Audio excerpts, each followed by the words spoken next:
Good day to you, Cam here for PhoneDog.com, and it's Monday, which means it's time for another one of my weekly rants about all things mobile. This week is the bane of our digital lives, the freemium apps which have invaded our app stores, whether it be on Android or iOS or any other platform. They have become a frustrating drain on my energy sources. Now let me get started first by saying that in-app purchases in and of themselves are actually really good, and they're fantastically useful. It used to be a great way of being able to trial an app, a free version of an app, and then you just pay to upgrade to a premium version. And then on iOS they were made use of in newsstands so that you could actually subscribe to various titles of magazines on your iPhone through your iPhone without having to go through a different site and sign up elsewhere. So actually in-app purchases are great and they can be fantastic, and there are other apps that use it really well. Apps like Paper by 53, a drawing app which lets you unlock set tools for drawing for a set fee, and it's kind of cool because I may just want a pencil or a paintbrush. I may not need any of the other tools, and so I don't have to pay a big price for the whole lot. What I can't stand is actually these days, if you look at the top grossing apps on the App Store, all of them are free, which means they are making a shed load of money off in-app purchases. And actually, I don't mind developers making money. They need to make money. If they didn't make money, they couldn't make apps and we couldn't use them or play with them or whatever.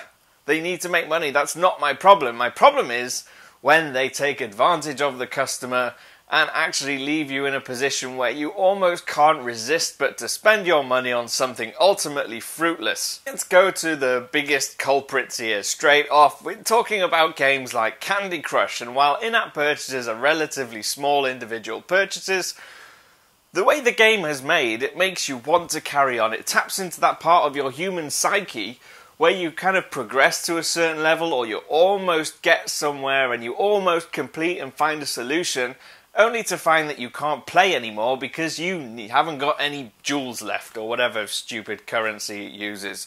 So, in order to carry on, which you absolutely must do at this point because you were so close, you then need to purchase an in-app purchase of about $1 or $2.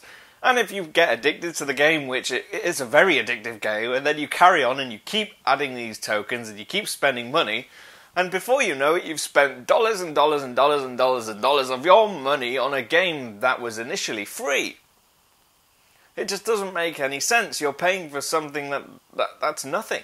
And the same can be said of EA games.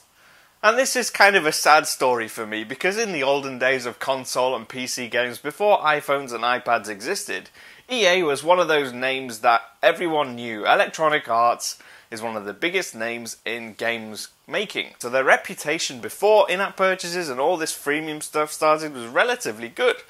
And over the past few years they bought a lot of really talented and small games developers. The people who initially made Real Racing made a fantastic racing game. You'd spend quite a lot to download the game in the first place, but it was a fantastic game. And then EA took over and Real Racing 3 came out, and again it is a brilliant game, but it's been ruined by in-app purchases and all these extra options of adding mechanics and adding all this stuff. Real Racing 3 isn't my biggest problem because you don't need the in-app purchases to enhance the game so that it's at a level where it should be. You can play the game free, you can work your way up, you can make gold. Where I do have an issue is in other games where the core experience, or what you think should be the core experience, is only attainable if you buy something within the app using your real money. Games like FIFA 14, another one of EA's games where you can't even access manager mode, which is, to me, the only mode worth playing. So, do I believe that in-app purchases should go? Absolutely not. I think they're really useful. I just think that some developers need to stop being evil. They just need to stop. Let's just have a game where you don't have to have in-app purchases in order to carry on. That's just ridiculous. Let me pay for my game and leave me alone. These game developers are more evil than Skeletor, or Emperor Palpatine, or Care Bears. Now there's a reason why developers go with the premium or freemium version, where they give you the game for free and then offer you in-app purchases.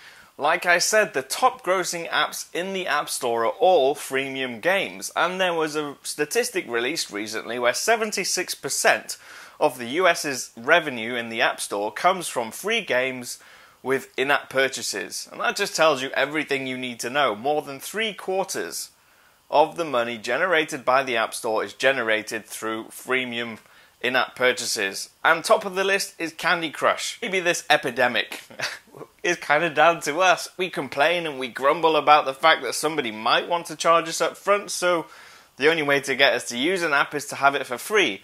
But then us, the same people that grumble and complain about having to pay something up front, are quite happy to drop $100 on a virtual cartload of frosted pink donuts. Let me know in the comments if you are just as frustrated as me about freemium apps. Do they ruin the App Store? Do you think that everyone should have a limit on the number of in-app purchases one customer can buy before they're not allowed to use it anymore? Is that the solution?